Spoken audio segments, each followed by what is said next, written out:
All of you. Yeah. Smoke on that.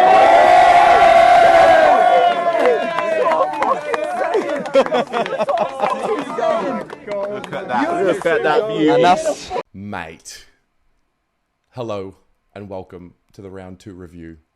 After the Carlton Football Club beat the Geelong Football Club 13 goals 12.90 to 12 goals 10.82 in front of 55,000 people at the MCG on a Thursday night. It was a great win. It was a sensational win. And I am full of adrenaline. It's early Friday morning and a massive sigh of relief after that. It really, I think it ignites the season. I think so. Spoke about it last week. We spoke about how we seem to play a little bit more slow, a little bit more safe, a little bit more secure. And I think we were left wondering, what was that? What is it going to be? Not overreacting, but I think ultimately needing to see what we would do against Geelong to see what round one was. And boy did we turn it around and play the brand of football that we really started to showcase last year, especially in the first half of the year. There was a real focus for the group. There was a real synergy from the group. And there was a lot more execution from the group. And those were ultimately the three things that I was looking for this week. It's games like that. Oh, God. It's games like that you remember for a long time. There's certain games and there's certain moments where you have such distinct memories in certain parts of the game. And I think last night was one of them. First and foremost, Geelong. I think one of the reasons why there's such a great feeling about the win is because of how much I respect Geelong. And I think all of us do, and what they've been able to do over the last few decades. And, you know, they are what we want to be. What they've done, the consistency of the excellence over the long period of time, is what we want as fans for the Carlton Football Club. So when you do beat Geelong, which is not often, it's definitely a cause for a celebration. I had a bloody ball yesterday. I went there nice and early at the MCG. I'm not going to lie, I had this sick feeling in my gut all day and I couldn't shake it. I was obviously excited and I don't normally get a sick feeling like what I felt yesterday. So I don't know, I'll look out for that next time I feel it. Maybe it's a good omen. But I just, so many times in my experience as a fan, we have an early game in a season against a good side or a great side, a formidable side, and we go into that game and we preview the game and I say to myself, okay, what are we? What is it going to be? What are we going to do this year? What are we going to be? How do we stack up against these type of football teams? And most, if not every time, we seem to disappoint in that moment, in that game, especially early on in the season. So I think my experience probably got the better of me because I was just so used to feeling that and not wanting to get too sucked into, oh, if we do this, if he plays well, if we stop this, if we do that. So I really didn't get fully immersed into the game really until the third quarter or fourth quarter. I think Corey Durden's goal really got me up and about and I started to believe. And I think the players showed a lot more belief than what the fans / I did. And that was impressive. That was so impressive. I got there really early, like nearly 2 hours before the game. I was sitting there on my own. I just wanted to absorb the entire environment.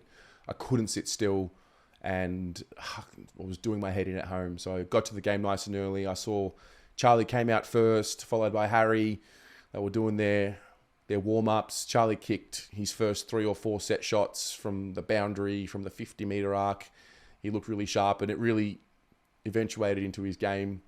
Harry missed his first 2 or 3 set shots. And so I'm looking for anything to read into what was going to happen. And yeah, we start the game. I think Geelong probably started the game better than us. And then we seem to really settle in. I need to watch the replay. I think now that the anxiety and the unknown about the game, now that it's gone, I think watching that replay again is going to be very enjoyable. And from my memory now, we really did have a lot more control of that game than what I felt in the moment. There were so many storylines that popped up throughout that game, whether you talk about the young kids in Hollands and Cowan, whether you talk about, Wiedering's job on Hawkins, when you talk about our forwards, you talk about our synergy, our midfield. It was a really well-rounded performance, and I'm just super proud and extremely up and about.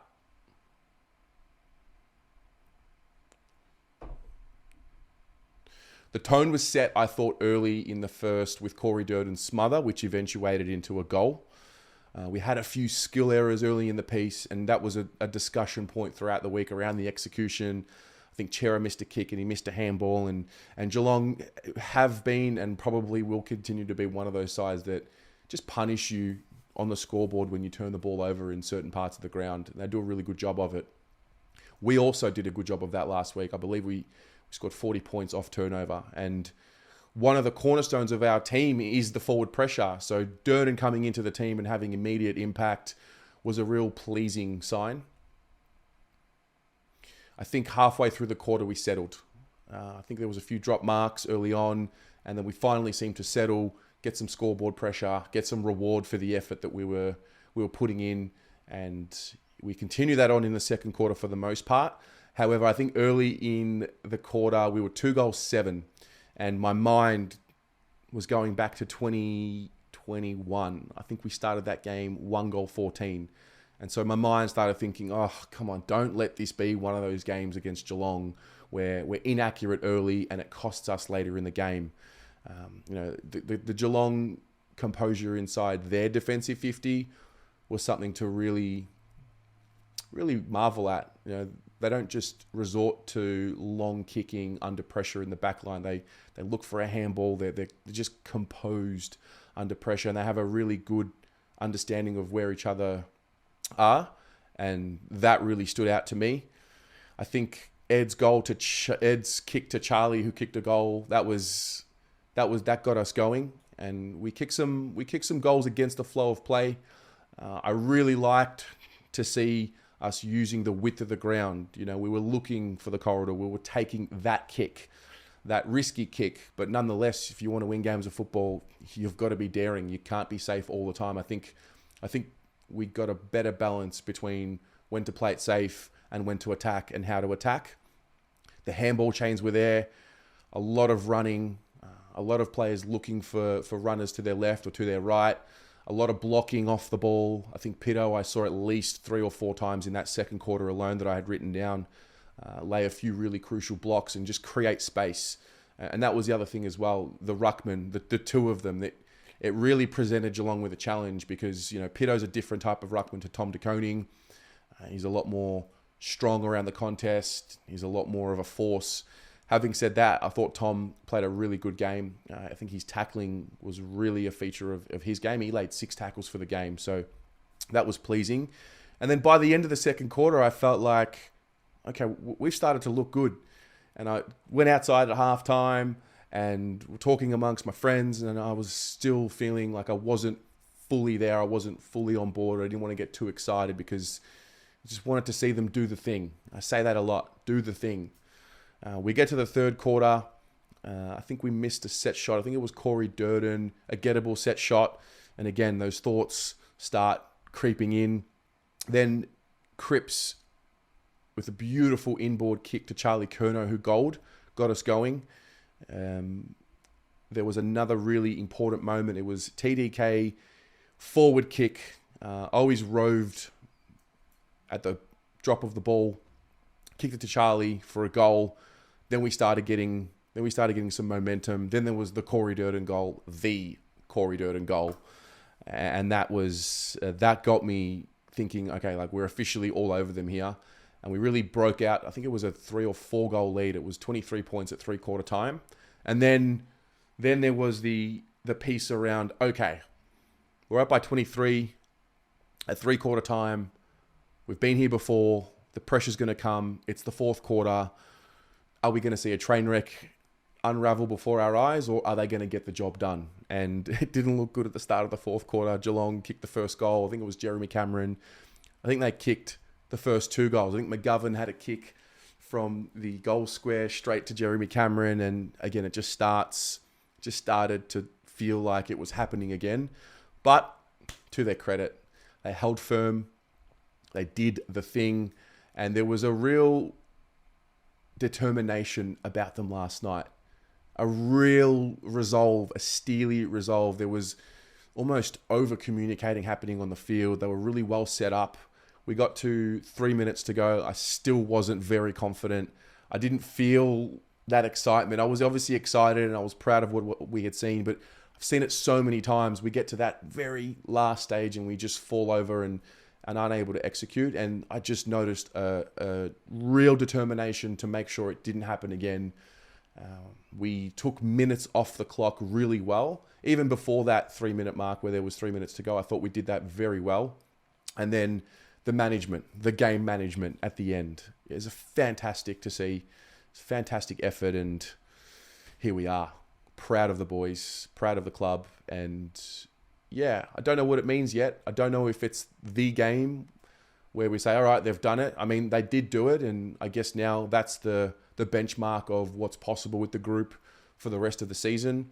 I think we can also get better from that. There's a few execution pieces there. I think we're still building that trust with the new players in the team. I think there was a play there where Adam Sard was streaming out of our D50, kicked it long, probably had Ollie Hollands free on the wing. And I think we'll get that. I think the synergy will only improve. But that trust piece was really important last night. They really did trust each other. And it was a really even spread of contributors. It really was. There were good luck picking your best on ground and your votes. I'm probably just going to go with Charlie Curnow because he kicked 5 goals too. Probably got to give a shout out to Jeremy Cameron as well. That's one of the best performances I think I've seen from an opponent in a very long time. And it was a classic shootout, you know, the big star forwards. But, you know, it's hard to individualize when there was so many, not just good contributors, but great contributors. You know, storylines around like Ed Curnow and should he be in the side, you know, silenced. Storylines around, you know, Adam Chera and Kennedy not being clean enough, silenced. Tom De Koning, you know, and his ruck ability and what's his value, silenced. So that was pleasing. And yeah, I'll remember that one for a long time. You know, it's very early in the season. I don't want to declare anything, even though I got around the Kool-Aid last night and drank the Kool-Aid at 11:30 p.m.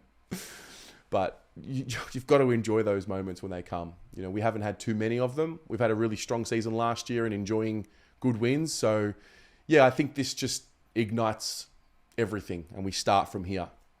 We looked at the first 2 games of the season as tough. Not to say that the rest of the games in the next few won't be tough, but I think, you know, we're coming up against Richmond, a final side from last year and a storied history. Geelong, the premiers, and a very much storied history of being great.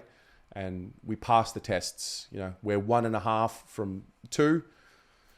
Make of that what you will, but no, it's just great. Yeah, it's just great. Siren goes and belting out the song. I haven't sung the song like that in a while. I think round 10 was the last time I sung a song with real gusto.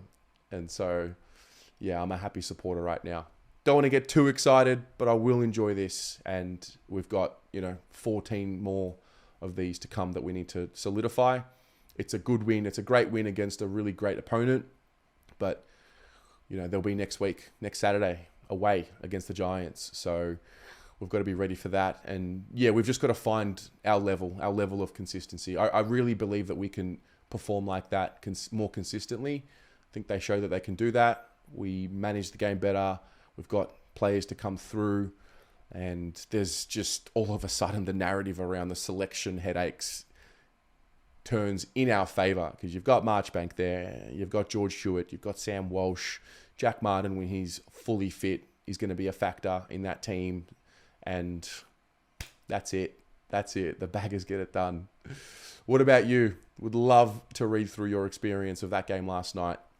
Please share with us a comment below. Document your experience last night so we can read it, well, today, tomorrow, and in 10, 20 years when we look back on whether or not this was the game.